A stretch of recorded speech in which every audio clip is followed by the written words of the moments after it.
el país. Vamos a conversarlo con el doctor Jefferson Moreno, abogado penalista. Bienvenido a RPP. Doctor Moreno, buenas noches. Muy buenas noches, gracias por la invitación. ¿Hacia dónde nos puede conducir esta denuncia constitucional en contra no solo de Dina Boluarte, sino también de su actual premier, Alberto Tarola? A ver, ya hemos tenido la experiencia del presidente Castillo. Es el trámite así. La Fiscalía de la Nación apertura diligencias preliminares. Va a indagar a ver qué es lo que ha pasado. Producto de esa indagación, presentará, de ser el caso, ante el Congreso de la República una denuncia constitucional.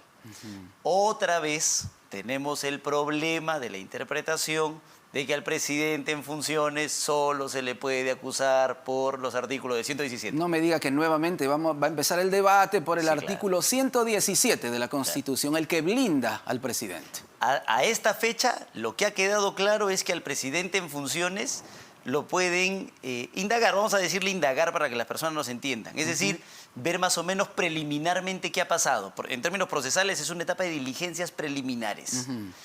Tú terminas, o la fiscal de la Nación termina las diligencias preliminares y con lo que encuentre puede archivar o presentar su denuncia. Cuando presente su denuncia, se acabó.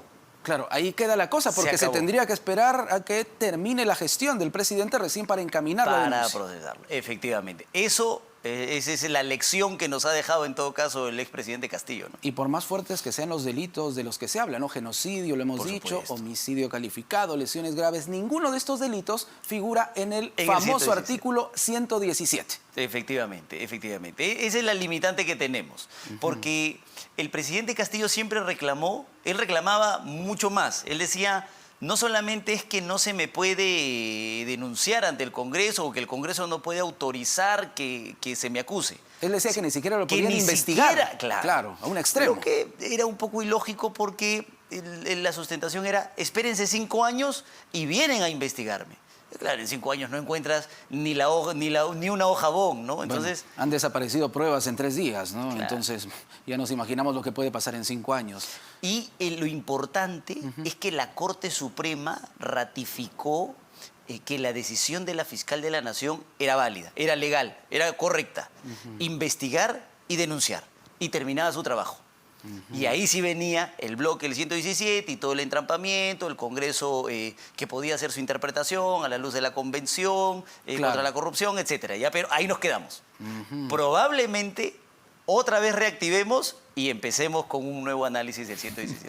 Este famoso artículo 117, ¿no? Si es que antes no se modifica la Constitución. Claro, y en ese sentido, como especialista legal, ¿cree usted que es tiempo ya de modificar un poquito este artículo, el 117 de la Constitución? Es que lastimosamente, cuando se implementa nuestro 117, tú no tenías en concepción a un presidente que podía ser imputado por liderar una organización criminal en el ejercicio de sus funciones. Nadie lo creería. Ni en nuestras peores pesadillas nos imaginábamos a un presidente así. Era inconcebible. Entonces el artículo nace para proteger al presidente de ataques políticos. Porque claro, imagínate un presidente en funciones que se esté defendiendo pues de abusos de autoridad, ¿no? De peculados, por aprobar por ahí alguna resolución, ¿no? Entonces era para protegerlo. Pero los tiempos han cambiado lastimosamente. Y nuestra realidad nos muestra de que aquello que pensábamos era inconcebible puede pasar. Entonces, es obligatoria la reforma del 117. Ojo que ya había un proyecto anterior que pretendía incluir al 117 delitos de corrupción, que creo va a ser obligatorio en este tiempo, sumado al delito de crimen organizado, ¿no? Claro. Que es escandaloso, ¿ah?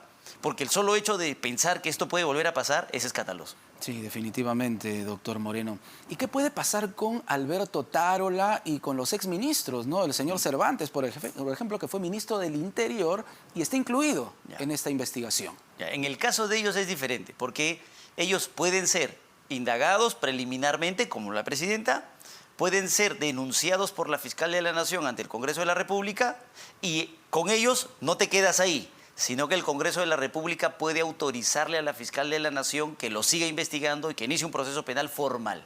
Le devuelve el caso a la fiscal de la Nación y la fiscal de la Nación les formaliza la investigación y continúa su proceso. Con ellos sí no hay limitación. Entonces sí podríamos esperar un ministro o exministro sentenciado, incluso en este periodo. Sí, claro. Cosa que no sucede con un presidente o presidenta en este caso. Sí, en principio, razonablemente sí.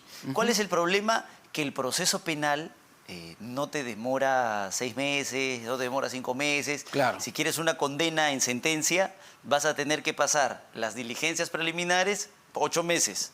Si el Congreso te autoriza a procesarlo, 8 meses más. Luego tienes que ir a una etapa de revisión que se llama etapa intermedia. Y luego recién tienes que ir a juicio, calcula 2 años. Claro. Y hasta donde van las cosas, el gobierno es de transición, por lo tanto probablemente ya no estén ejerciendo poder cuando llegue etapa de juicio, de ser el caso. Hablemos un poco del caso de la ex primera dama de la Nación, Lilia Paredes. Primero se estaba pidiendo impedimento de salida del país, cosa que resultaba contraproducente porque ella ya no se encuentra en el Perú, ella está en México, asilada. Ahora se está pidiendo ya una medida restrictiva más amplia.